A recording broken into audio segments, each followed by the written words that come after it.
Hello, you guys. How's everybody doing?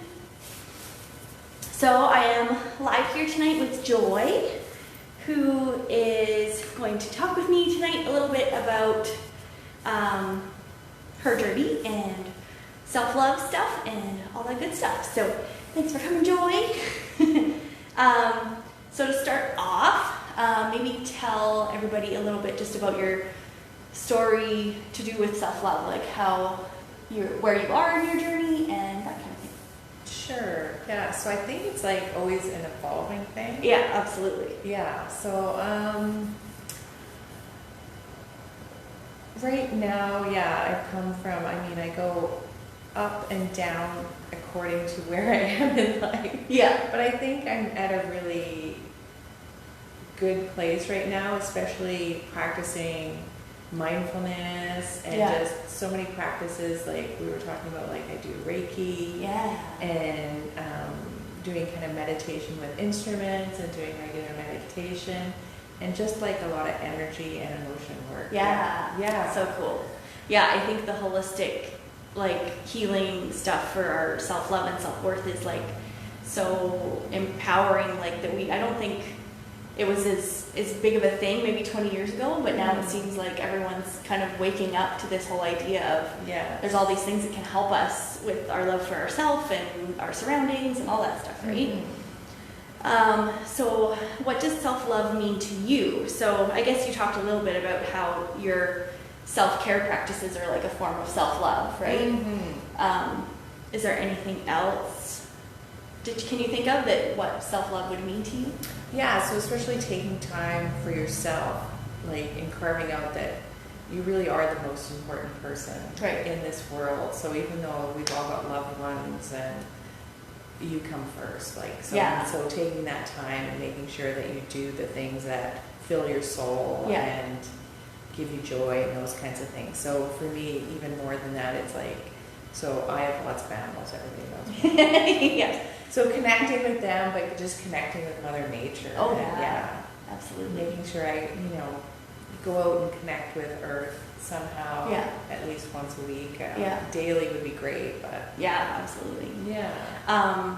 This might be a little off topic of our questions, That's but okay. So do you think that, have you always loved yourself, or was there a point in your life where you didn't really feel that way? No. So some people I'm like, well, I was married once before. Okay. And so this is my second marriage. And people were like, oh, what happened? I said, well, I didn't like myself very much. Yeah. And that's why I married this person. Because I didn't like myself very much. Yeah.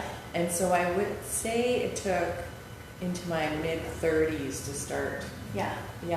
Realizing and Yeah, absolutely. It's so interesting to, like, you don't realize at the time when you're in that kind of flight mode of, like, just doing the things you're supposed to do. Like, okay, I'm going to get married and I'm going to be happy in the end, right? But if we don't have love for ourselves, it's crazy how much that it affects our whole life, right? Like, it affects your relationships and, your view on your job and your world and all those things, right? So much, So, that's super interesting.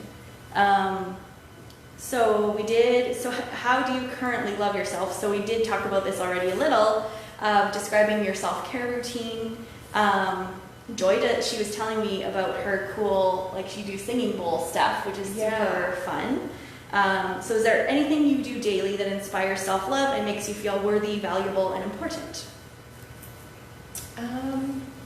I know lately, it's doing anything to do with moving my body, so whether it's coming and doing yoga or doing like strength bends or walking, and definitely always connecting with my animals. For sure.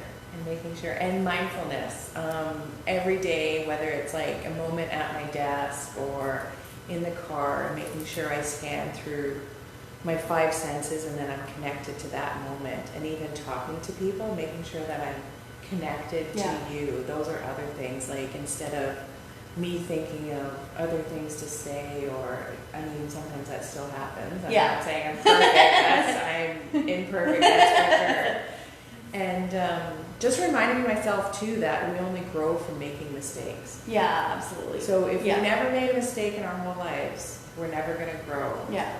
and be the people we want to be. So Yeah. No, I think that's so, and I think that's so important about like your title about being imperfect, because that's an illusion. It's perfectionism. Yeah, but like in people in their like 20s and even like beginning of your 30s, I feel like that's what you're always trying to live up to, is that standard of I have to be this way in order to be accepted. Yes. Right? And I think it is like your mid-30s that you start to kind of wake up and be like, hey, I don't care what anybody thinks. It's like, I'm going to be me and they're going to love me anyway.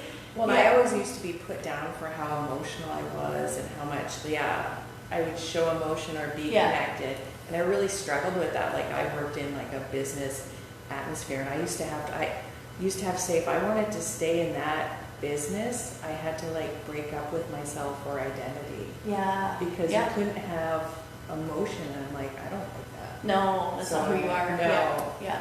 I'm like, I can't do that. Yeah, for sure. No. No, that's cool. Mm-hmm.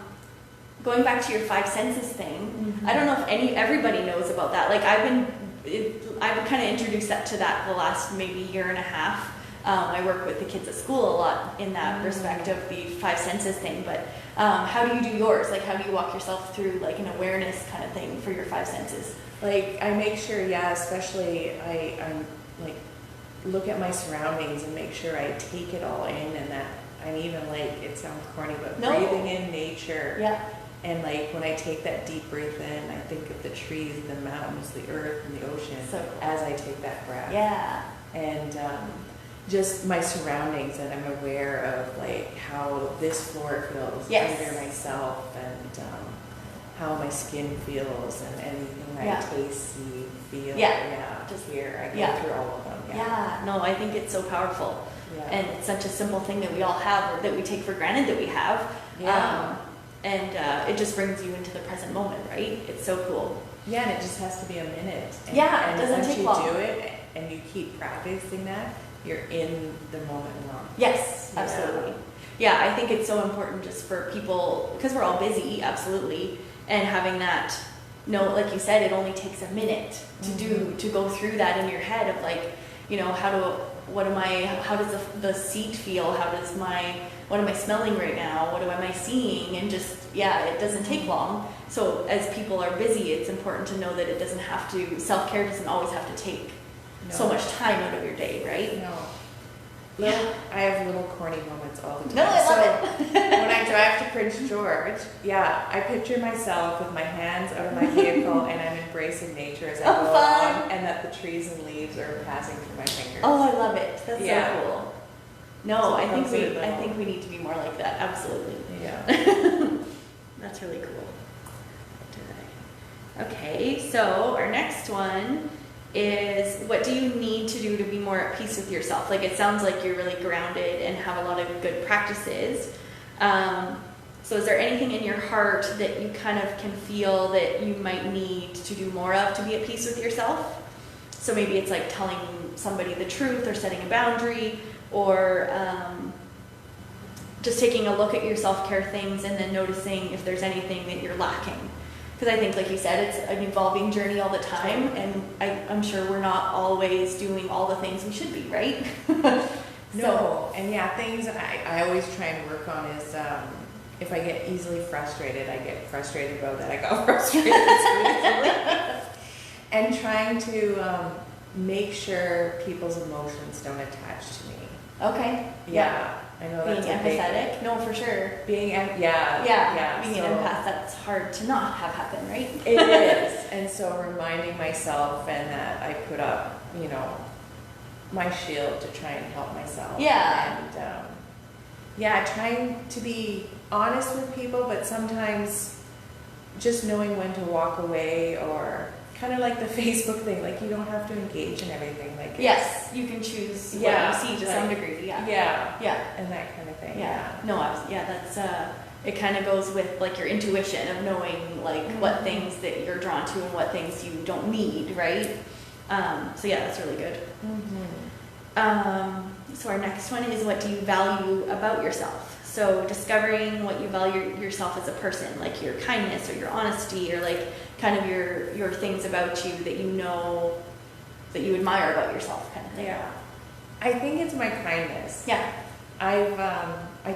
I've told this story to a few people because this is my nature.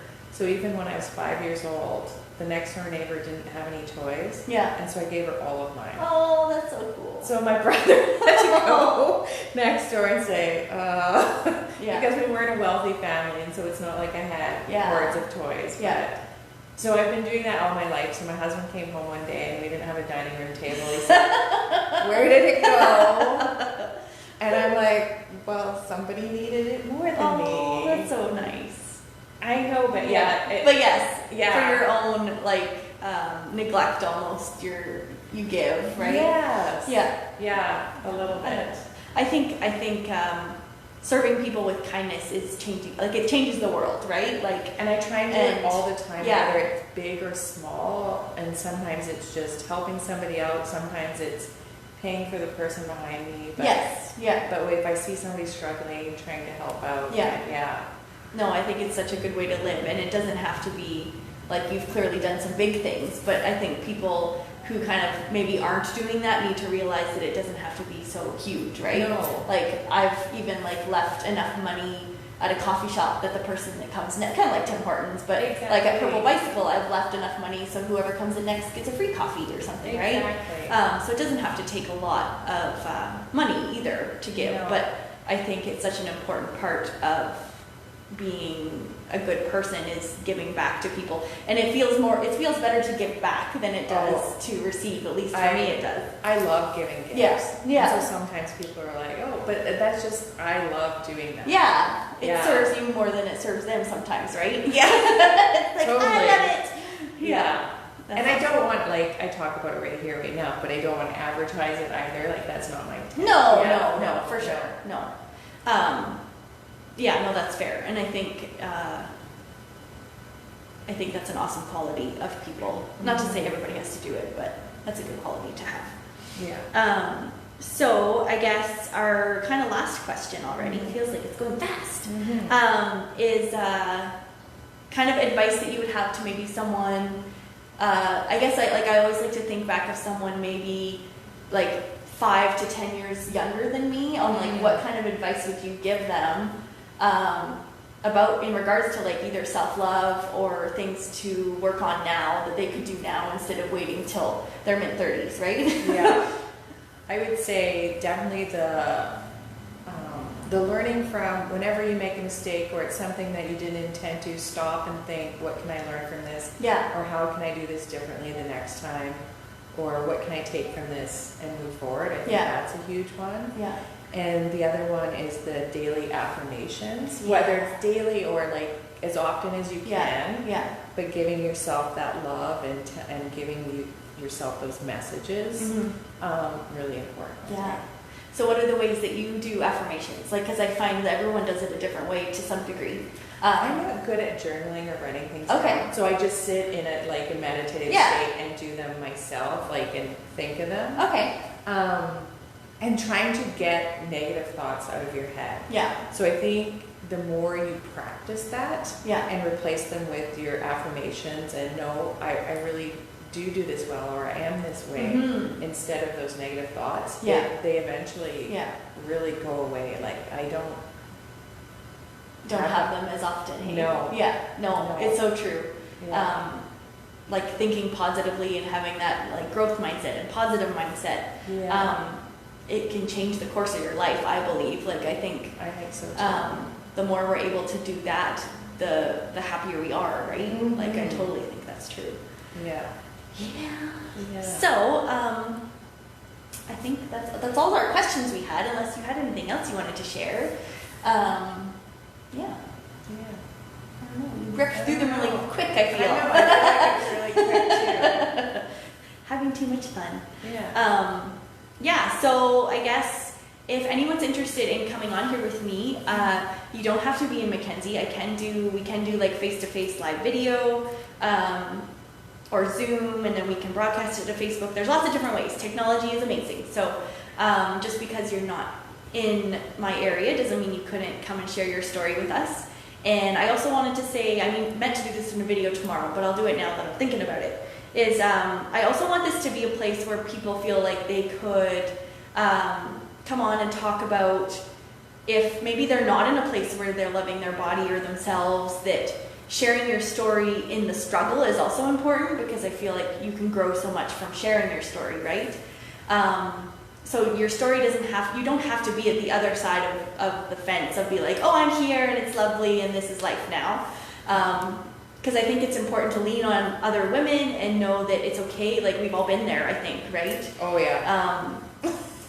And so I think it's a part of your journey to share your story too, because that's how you grow and learn, I think. Yeah. So just so everybody knows, you don't have to be there. Like, I think it's important to have both sides of the stories, and so we can help each other grow and all that stuff. Because and sharing stories, like, I mean, I grew up with brothers who would chase me around calling me Beluga. Oh yeah. So yeah, I know. And kids are mean. They thought it was funny too, because I've been weighing myself ever since I was 8 years old. Yes. Yeah. They thought it was funny to put the scale up 10 pounds. Oh no. And brothers. So there was lots of self-hatred when I was little. Yeah.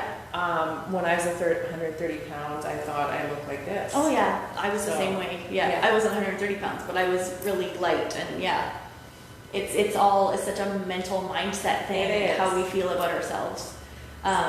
So I think please share your story, or don't be afraid to. This is a safe place, and we're all just wanting to help each other become better at loving ourselves and growing and learning along the way. So that was all I guess we had for you guys tonight. We'll have to look at comments, and we'll respond to them when we're off of here. So thanks for watching, you guys. And next week I'll post later who we're having next week, and it can be a surprise for now.